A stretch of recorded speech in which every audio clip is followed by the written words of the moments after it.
Welcome back to The American Dream. In season 2, one of the things that's so exciting about this is we're not just talking about businesses anymore. We're diving into the personal stories of the business owners, the personal aspect of growth, ambition, and really whatever this American Dream thing is that we all keep talking about is what I love about it.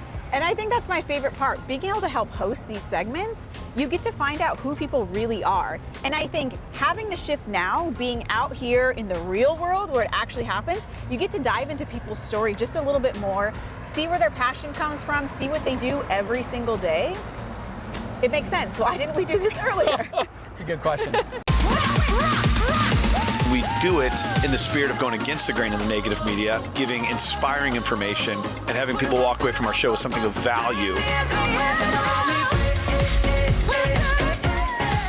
You're seeing a disruption in both the real estate and the mortgage space. A lot of people are just not willing to put in the work. What video does is that it demands an emotional response. You know what I love about the show? It's totally unscripted.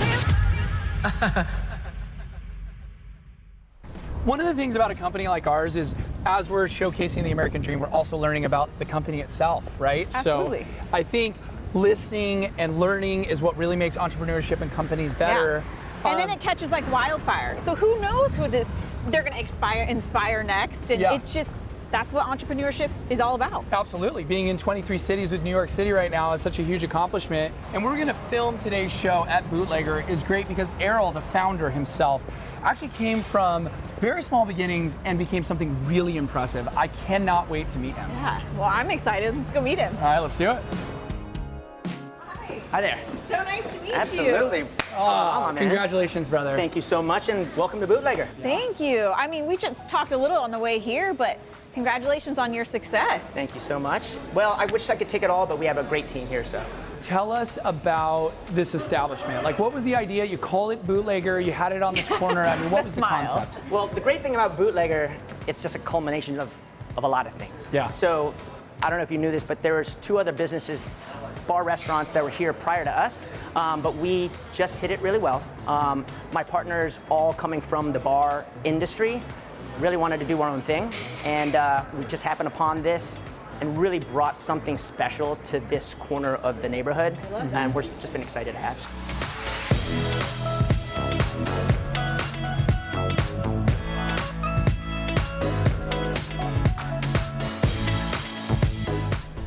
Very excited about today's power interview coming from the Robbins family, a name that everybody knows. Jairek Robbins with Jairek Robbins Companies is a performance coach. Going to talk to you a little bit about his story, but also empowering your American dream. Jairek, thanks for coming on the show, man. Hey, thanks for having me. Nice to see you all. Yeah, you got a hell of a story. So you had less than a week left to live while you were doing charity work. Real quick, tell us that story. So I was working teaching organic farming in a village over in Uganda, and I got malaria twice. There was no running water, no toilets, no electricity, just rural farming village. And we were teaching them how to retill the land that had been poisoned by some illegal pesticides that were sold to the local farmers there. And so in the work, malaria was rampant. And so I got malaria. And I remember sitting down at 20 years old thinking, A, that was not the plan. That was never what we wanted to accomplish.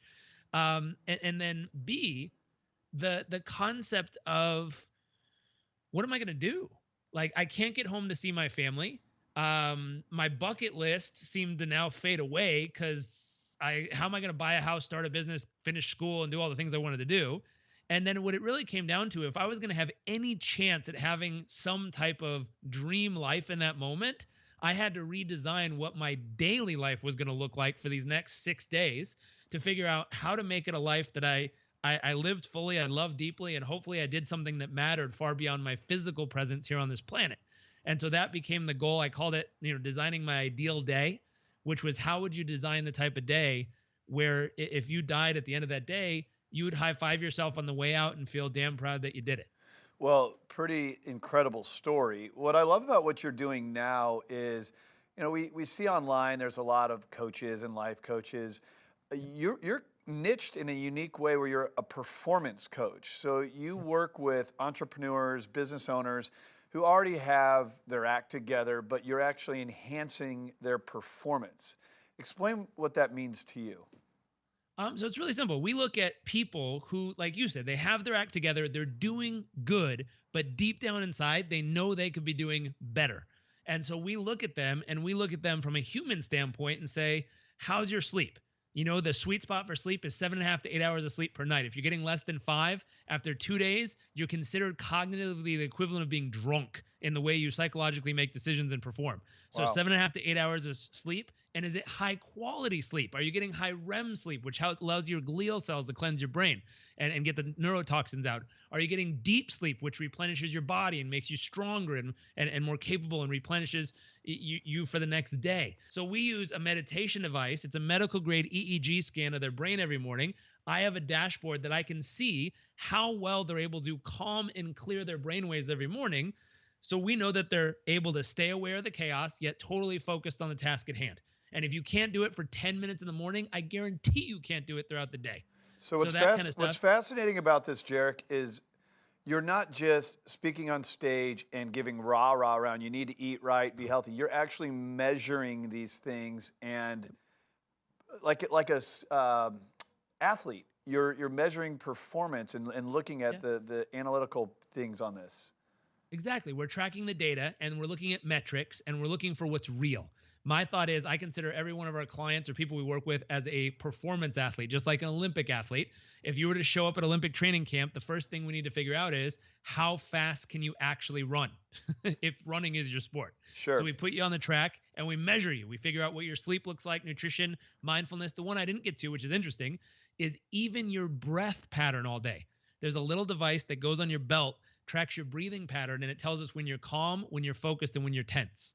Now, people like to take pride. I've had entrepreneurs and investors and hedge fund managers go, oh, I'd probably break the thing. I'm so stressed. But here's what's wild. If you think of the 3 worst business decisions you've ever made and how much money you've lost, I guarantee it was from a place of being stressed and not calm or focused. And if I could prevent you from losing that amount of money just by helping you notice you're stressed and getting you to breathe and get back to focus, boom. It's amazing what it does for people. Jairek, thanks so much for coming on the show. You got an incredible journey. I know the best is still to come with you. Thank you for sharing it on our show here today. We'll have you on again soon. Appreciate it, man. Of course. Thank you. All right. What better illustration of the American dream than Jairek Robbins? What a great story. All right, more of the show coming up next. Wow, they're killing it in the market. Speaking of killing it, how you doing here? Bootlegger's crushing it. All right? Yeah. So I've been staring at this bell all day. What's up with the bell? So funny story is when we first opened, as you can tell, there's a fire truck going here almost every 5 minutes. We wanted to do something with that. And at the same time, this new spirit came on board, called Fireball. I'm sure you've heard of it. I love Fireball. Yeah. So every time the fire truck comes around, we do this.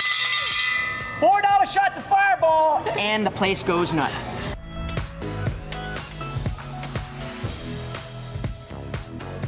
Hi, welcome back to American Dream. Our next guest is Amanda Todd. She's a broker associate, realtor, and national speaker at the Amanda Todd Group. Hi, Amanda, welcome back. How are you? I'm great. Thanks for having me. Awesome, thanks. Let's just get right into this. We're going to be talking about flipping today. So what is it about our current market that even though it's appreciating, that would allow people to still do flips? Well, what's nice is that since it is an appreciating market, if you can find that cosmetic fixer-upper, people are willing to pay top dollar, especially if the project is done and they don't have to put the cash into it. Okay, cool. Sounds great to me. But what should someone look for in properties that are easily flipped? Definitely. So again, like I was saying, if it's just a cosmetic flipper, maybe it's somebody who's elderly and just hasn't updated their home in a while. Maybe it's somebody who didn't have financial resources to put into a property that they'd be willing to sell to an investor so that they could, have the opportunity to flip it and really put some equity into it. It's really, really easy to find those properties, especially as you look at properties that have been on the market for a long time. Look for properties that are vacant, unoccupied properties, because a lot of times when people are paying 2 mortgage payments, they'll be a lot more willing to negotiate to get rid of that second payment. That does make a lot of sense. But I was also wondering, so what are some things that make a difference in flipping a property that people easily miss? It's really interesting. There's a lot of times when I go through properties that have been flipped with people and I think, oh, if they would have just done that, it would just make it look a little crisper. Little things like air vents, taking those down, cleaning those off, painting those, freshening up the landscaping. It's amazing what a little bit of bark can do. It's amazing what making sure that the lawn stays mowed. You'd actually be surprised how many vacant properties there are that the landscaping is just completely overgrown. And if somebody can't visualize what it would look like clean, which a lot of people have a hard time seeing past that kind of cluttered look, just those little things make a huge difference. Making sure baseboards are painted, making sure that the house is cleaned really, really well. The psychology in home buying is a very real thing, and giving a buyer that warm, fuzzy, organized, clean feeling when they walk in the door is everything. So it's a lot of attention to detail and just making sure they can see themselves in that space too. Right. It's really looking at it through the lens of a buyer, because most people know, put granite countertops in, put in new carpet, put in new flooring, paint the house. A lot of investors stop there and they're really cutting themselves short. So it's really going that extra mile that really makes buyers want to have that house. Yes, definitely. Well, thank you so much for all that information. I know that's a huge topic that we hear all over the place. People are so interested in flipping. But thank you again, and it was nice talking to you, and we'll see you soon. Thanks for having me. Thank you. More of American Dream coming up after this. Well, Errol, that was an awesome segment. Yeah, that was. But you know what's even more awesome? What's that? Tom Cruise and cocktail. Oh, yeah. And I think I got a little Tom Cruise in me. Well, let's see what you got, Todd. Okay. Oh, that was actually awesome.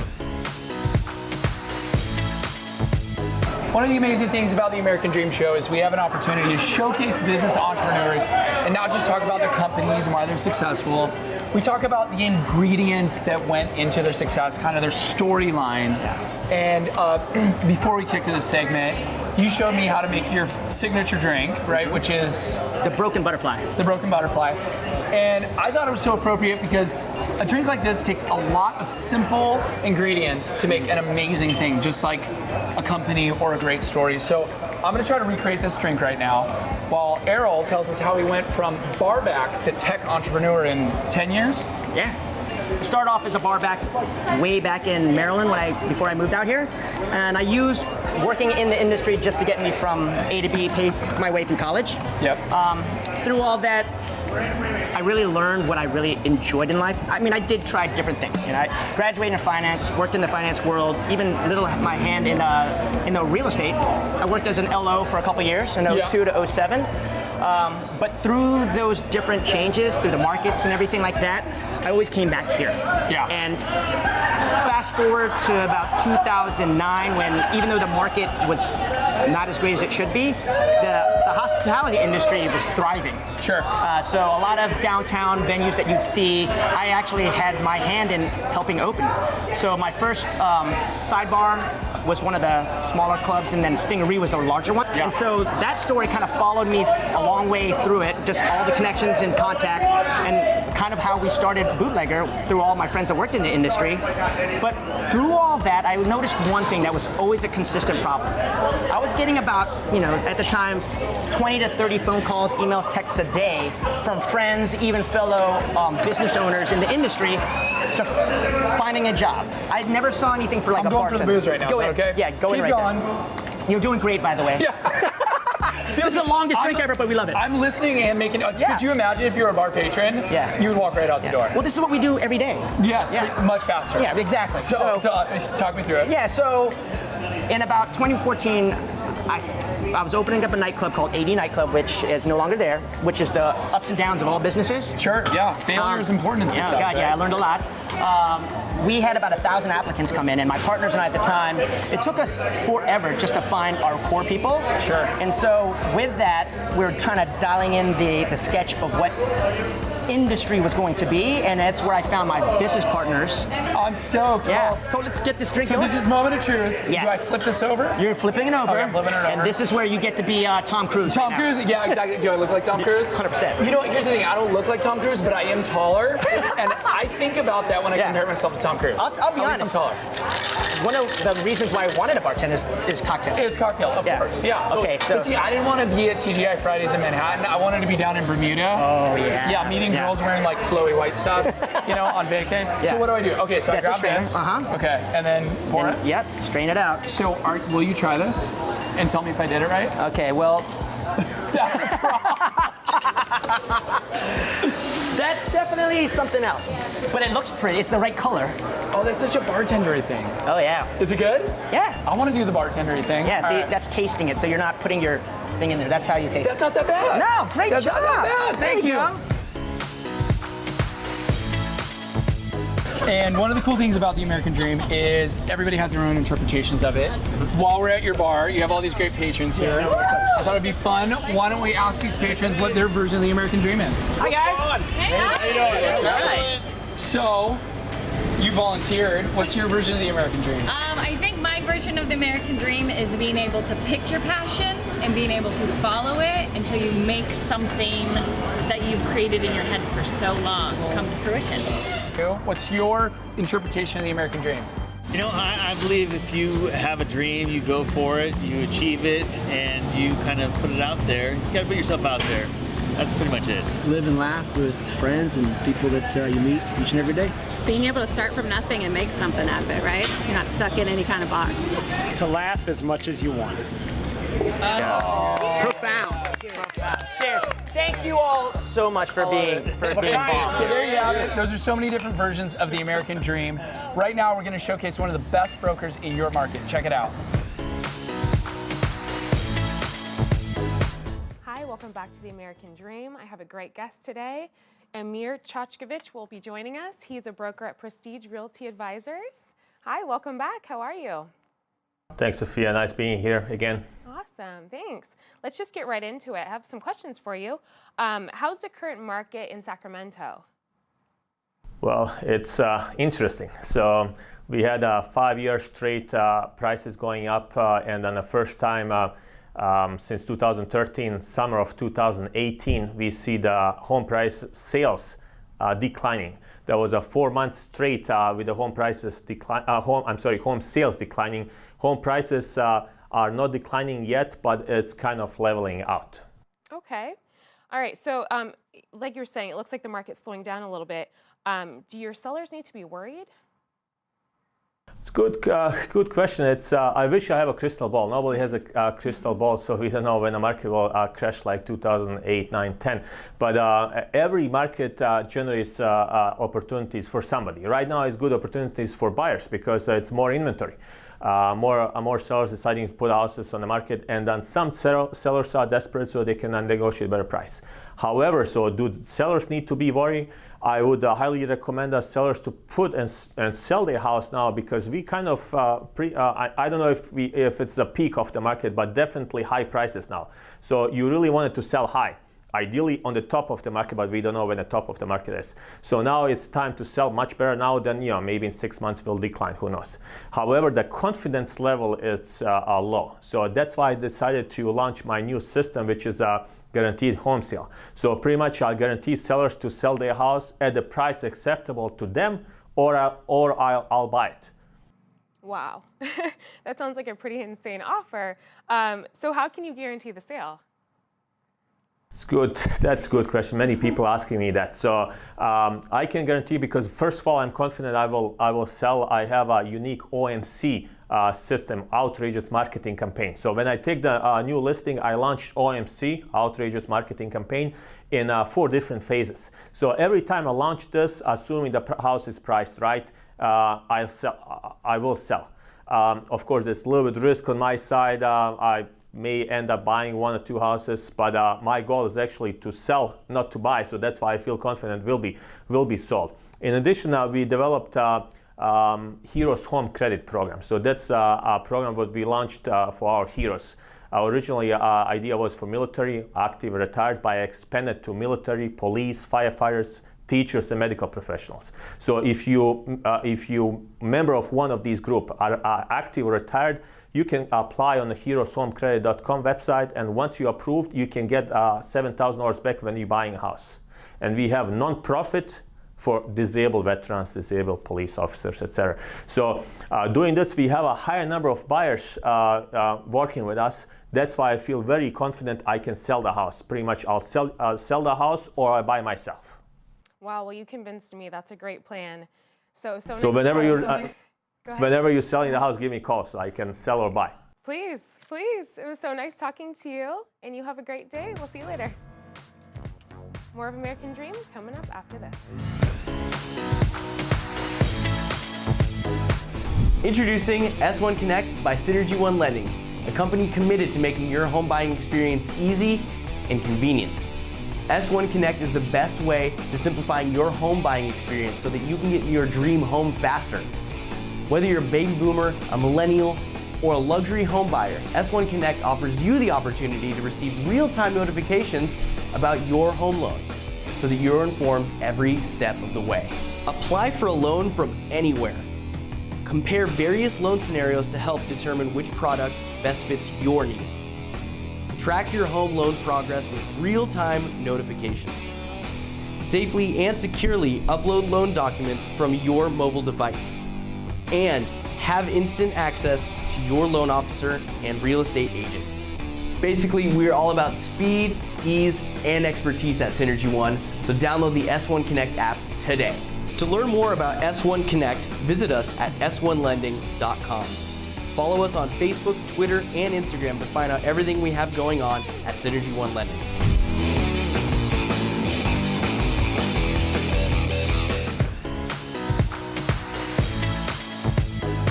Hi, it's Alex Watts again from Synergy One Lending, back with another Mortgage Minute.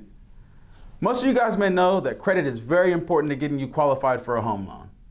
But what is equally as important is your income. What lenders look at is income, credit, and assets.